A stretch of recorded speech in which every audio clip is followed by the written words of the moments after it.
ചെട്ടികുളങ്ങര ഭഗവതിയുടെ മൂല കുടുംബസ്ഥാനമായ ആഞ്ഞിലിപ്ര പുതുശ്ശേരി ക്ഷേത്രത്തിൽ ചിങ്ങം 1-നോടനുബന്ധിച്ച് നടന്ന അഷ്ടദ്രവ്യ മഹാഗണപതി ഹോമവും വിശേഷാൽ കളഭാഭിഷേകവും നടന്നു. നിരവധി ഭക്തജനങ്ങൾ പങ്കെടുത്തു. ചെട്ടികുളങ്ങര ഭഗവതിയുടെ മൂല കുടുംബസ്ഥാനമായ ആഞ്ഞിലിപ്ര പുതുശ്ശേരി ക്ഷേത്രത്തിൽ ചിങ്ങം 1-നോടനുബന്ധിച്ച് അഷ്ടദ്രവ്യ മഹാഗണപതി ഹോമവും വിശേഷാൽ കളഭാഭിഷേകവും നടന്നു. പുലർച്ചെ മുതൽ തന്നെ നൂറുകണക്കിന് ഭക്തജനങ്ങളാണ് ക്ഷേത്രസന്നിധിയിലേക്ക് എത്തിയത്. പുലർച്ചെ 4 മണിക്ക് വിശേഷാൽ പൂജകളോടുകൂടിയായിരുന്നു അഷ്ടദ്രവ്യ മഹാഗണപതി ഹോമം ആരംഭിച്ചത്. ക്ഷേത്രമേൽശാന്തി തെക്കേടം ഹരിശ്ചന്ദ്രൻ നമ്പൂതിരി മുഖ്യ കാർമ്മികത്വം വഹിച്ചു. വരണക്കോട്ടില്ലം പരമേശ്വരൻ നമ്പൂതിരി, വരണക്കോട്ടില്ലം വിഷ്ണു നമ്പൂതിരി എന്നിവർ സഹകാർമ്മികരായി. ഗണപതി ഹോമത്തിന് ശേഷം ഉഷപൂജയും തുടർന്ന് ഭാഗവത പാരായണവും നടന്നു. ക്ഷേത്രതന്ത്രി പടിഞ്ഞാറെ പുല്ലാവഴി ദേവൻ സനൽ നാരായണൻ നമ്പൂതിരി മുഖ്യ കാർമ്മികത്വം വഹിച്ചു.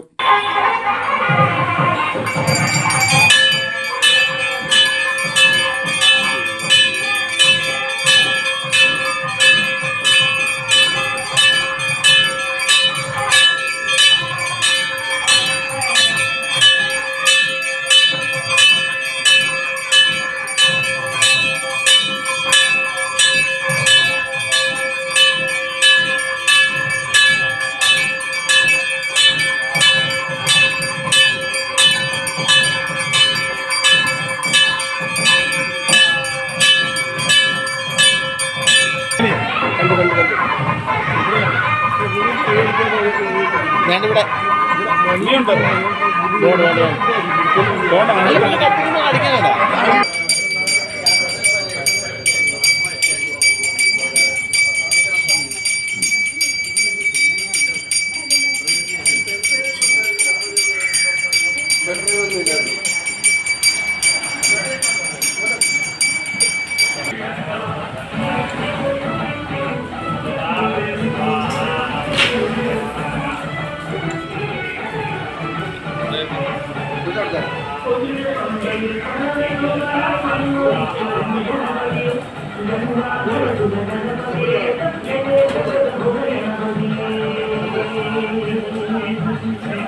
സുഗന്ധദ്രവ്യങ്ങൾ ചാലിച്ചെടുത്ത കളഭം ഭഗവതിക്ക് അഭിഷേകം ചെയ്ത് ഉച്ചപൂജ നടത്തി. ഉച്ചയ്ക്ക് ശേഷം ക്ഷേത്രത്തിൽ വിപുലമായ അന്നദാനവും നടന്നു. ക്ഷേത്ര ഭാരവാഹികളും ഭരണസമിതി അംഗങ്ങളും വനിതാ സമാജം ഭാരവാഹികളും ചടങ്ങുകൾക്ക് നേതൃത്വം നൽകി. CDNet news, Kayamkulam.